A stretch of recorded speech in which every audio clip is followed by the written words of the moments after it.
Go. You got it. Hello, everyone. This is our issue of episode of Between Two Teachers here. And today is Monday, September the 25th. And we bring you the news in education, national, sometimes international, and local, and especially state, and sometimes good news, bad news. We try to find the good news, there's some. Yeah. So my name is Consuelo Lara. My name is Madeline Cronenberg. And as always, we will begin with our land acknowledgement. We pause to acknowledge that we have gathered on the ancestral territory of Huichin, which is part of the unceded land of the Chochenyo and Karkin speaking Muwekma Ohlone people. We remember their continued connection to this territory and thank them for allowing us to live, work, learn, and pray on their homeland. We offer our respect to their elders and all Ohlone people, past and present. And we advocate for the people who are trying to get justice for the Muwekma Ohlone people, to get them recognized as a federal tribe, which still has not happened and is worth your following, because the benefits of being in a tribe are enormous. It's where the opportunity is to be recognized and to receive compensation for all of the things that happen to them as a tribal community.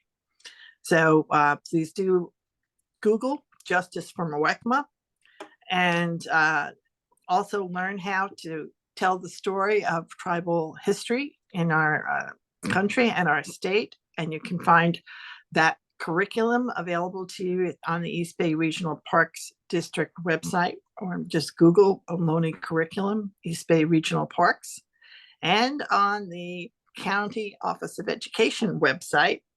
Yes, it's on the About CCCOE, and you'll scroll down and it even says land acknowledgement. So if you want your agency, your meeting to have one, it'll show you how to do that also. And lots of other resources are there. So this has been an interesting time in education. And one of the things that we haven't talked about in a while, and which is the main underpinning of everything, is funding. And in California, where we are, basically funding comes from the state, and it can also come locally from your local community. And the local community funding typically has been generated only from tax measures that are put on the local ballot, and local citizens, local voters vote for the tax measures. And those tax measures have to pass, if they're a bond measure, a measure to build something, build bonds, build buildings. A bond measure needs to only pass at 55%. And that was negotiated a number of years ago. It had been higher, but that bond measures are 55%, but they can only be spent on buildings. Separate from that is called a parcel tax measure, right? So all of this is different from, this is not sales tax or income tax, right? These are the two types of taxes that bring money for children, for school buildings, the bonds, and the parcel taxes, which are property taxes that are paid by owners of property. And those parcel taxes are put on the local ballot by the local school districts, and they have to pass at 66 2/3, basically 67%. Very high threshold in California for them to pass. Recently, and which is why many of them do not pass, and people don't, as school board members and others do not advocate even to put them on if they know they're not going to be able to reach the threshold of 66 2/3.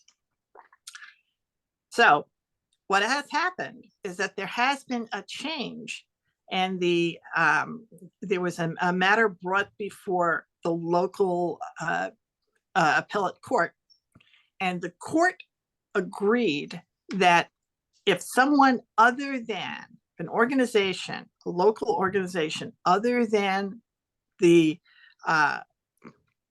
elected agency, the school board, so not the school board, this does not apply to the school board, but if somebody who's not the school board, like the PTA or any organization that wants to form itself for this purpose, if you come for, you can come forward as that organization and put a measure on your local ballot, and that would pass at a lower rate at 50%, which is a game changer, right? And this would be a tax for a specific issue. It could be salaries, it could be building maintenance, it could be arts, it could be sports, it could be whatever a community feels they need, that they want to have a specific funding stream for.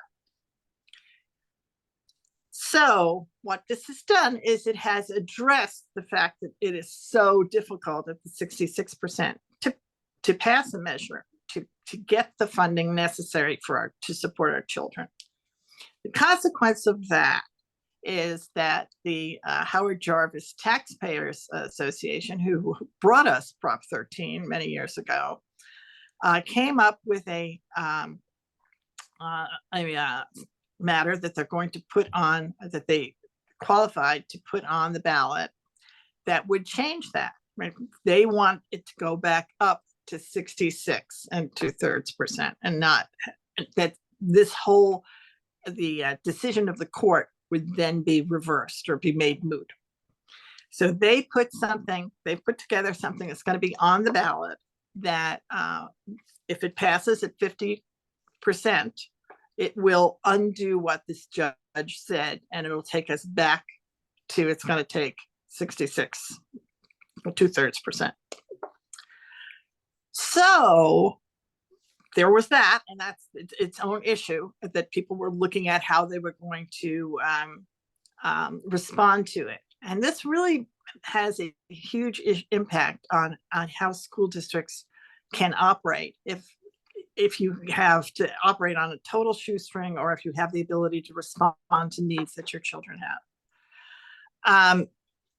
The Democrats in Sacramento came up with a response, and this is another measure. So they responded to the Howard Jarvis measure by saying, we're going to put something on that says that a measure like the Howard Jarvis measure, which is changing the percentage of passing for a tax measure, has to pass at the same rate that they want to change it to. So if I wanted to put a measure on that said, okay, I don't want any taxes, I want taxes to pass, you have to get 99% for them to pass, then if I put that measure on, my measure would have to pass at 99% for it to work. Of course. Oh, wow. That's interesting. So that is where we are right now. Okay. So we have a constitutional amendment, and we've got these two competing items that are going to be on the ballot. On the ballot next year. Yeah, next year. And the 2024 state ballot. 2024. Okay. Not March, but in November. No, Okay. November. Okay. All right. And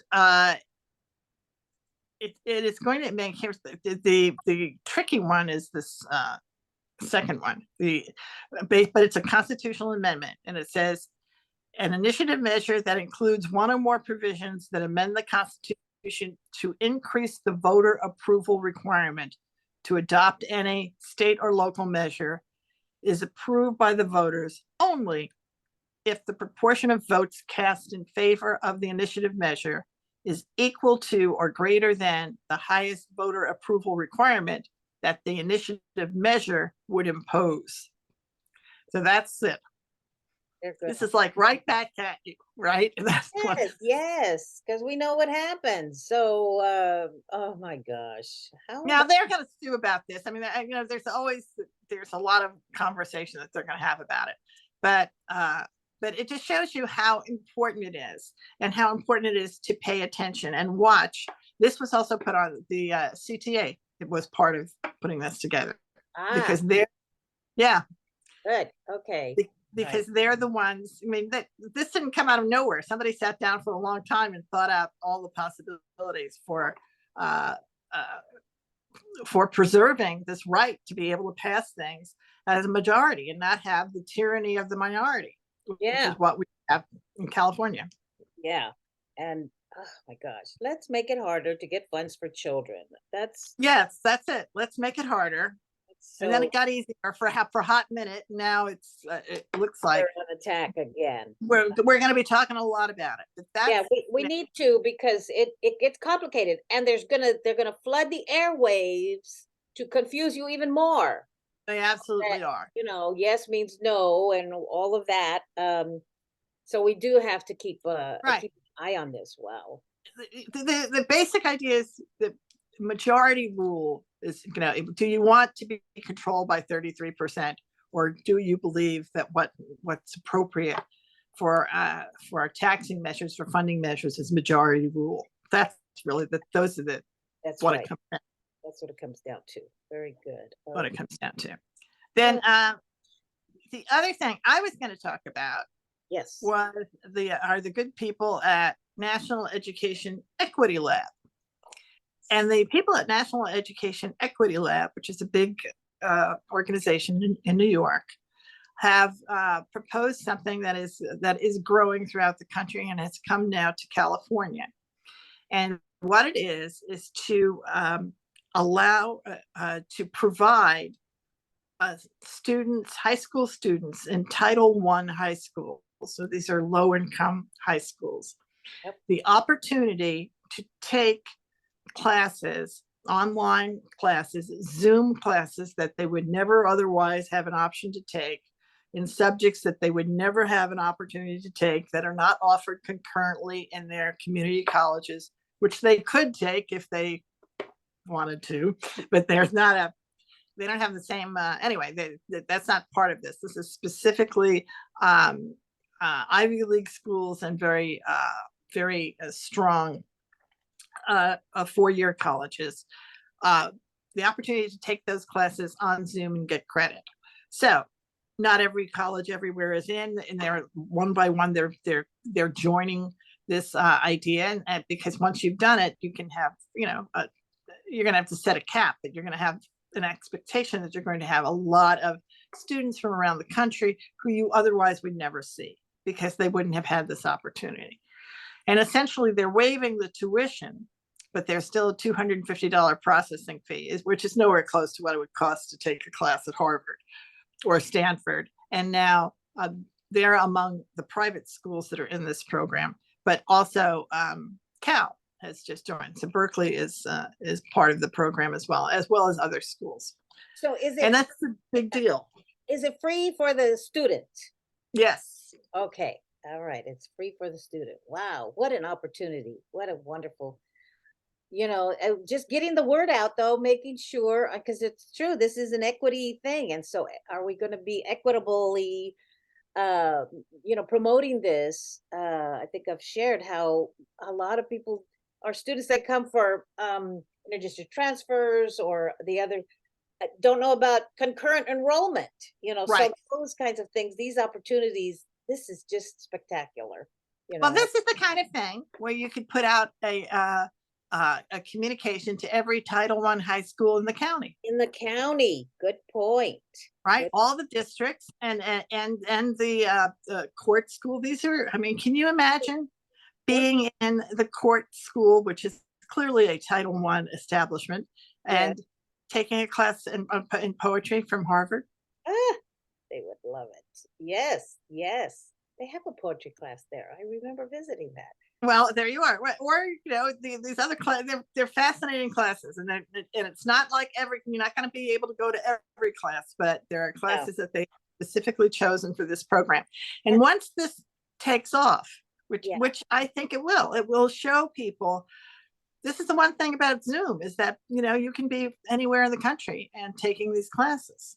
It does create access to equity. It really does help with equity. It does. It Quite a- does. And these are not, you're not auditing the class. You're in it. You have to do the work.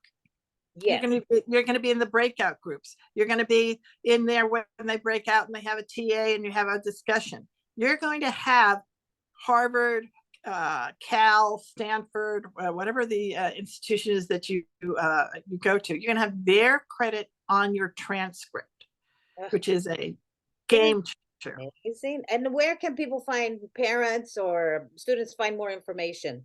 Well, they could go to the National Education Equity Lab. I would start with them. Okay. And if they're not seeing it I at will their link. schools, I'll yeah, link to it. I'll link to it. But the story is out. UC, University of California just had their regents just agreed for the UC system to become part of it. So this is an idea that, like every other idea, has to be rolled out incrementally, and that's what's happening with this idea. oh, But that's wonderful. but it is exciting. Yes, yes, very good. All right.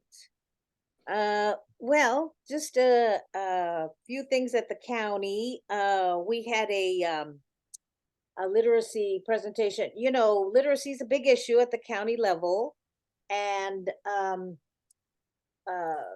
in county and court schools, not just in ours, but in most, the reading level can be fourth grade level, sixth grade level at the best, and so this is a big issue.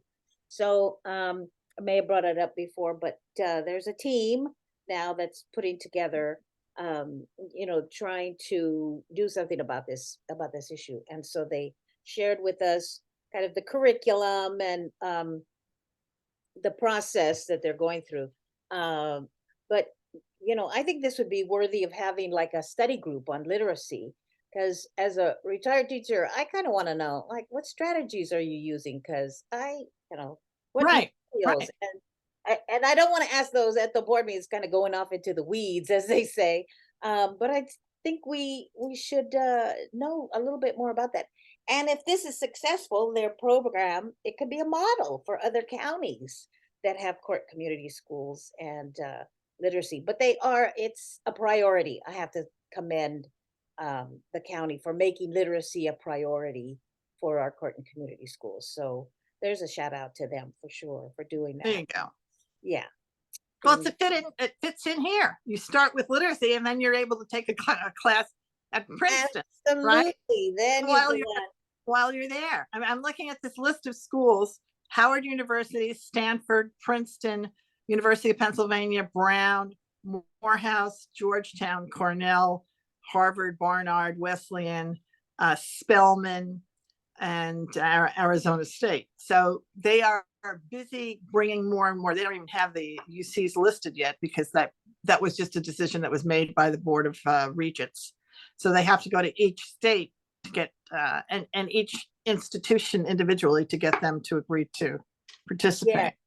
Yes. Well, look at that. That's wonderful. That fits in perfectly. So we're going to follow that as well. We are going to follow that, and the literacy. This is the whole thing. There's no reason that you shouldn't be able to be literate when you're in the court school. I mean, it's just, this is the thing where it's got a lot to do with expectations. And yeah, because I wanted to ask, if they have, the solution is one-on-one direct instruction. Hello, that's it. There's no book, there's no, magic class or anything. You got to hire people. They could be volunteers, they could be teachers, teacher aides, and you train them in instruction and literacy, and then you have them meet one-on-one and they give them instruction on reading according to wherever they are. Because that's a problem, is you make a class, but then everybody's at different levels. You're not meeting the specific needs of each individual student, and that's what you have to do. So that's why I'm very curious, how are they doing this? You know, tutoring Right. is not enough. It's got to be direct instruction. So that's kind of, And that's, you pointed out that it's exactly the thing. Tutoring and direct instruction are two different things, yeah, yeah. Nope, very, very different. Very different. but people don't hear that. And Ah, unless, that really is an important presentation that needs to be made, yeah, yeah, that's interesting. right? So that you don't send people off thinking they're doing the same thing when No, they're not. no. And they got to have some training in it doesn't take much, the process, and then just set that up. Right. But then you So become a literacy coach, right? That's really, that's exactly a which is one-on-one. different than a tutor. Yes, it's very different. That's true. So we'll follow up on that as well. Well, Yep. that's what I got. How about you? Well, that's it. Then for us for this week, the big shout out is to uh, everybody in Sacramento who's paying attention and fighting the good fight for funds, and for all of the good people at the National Equity Education Equity Project, because these are really good ideas and things that will make a difference for children across the country, really across the country. It's a really good idea. Yes. So till next time, we'll see you again on Between Two Teachers.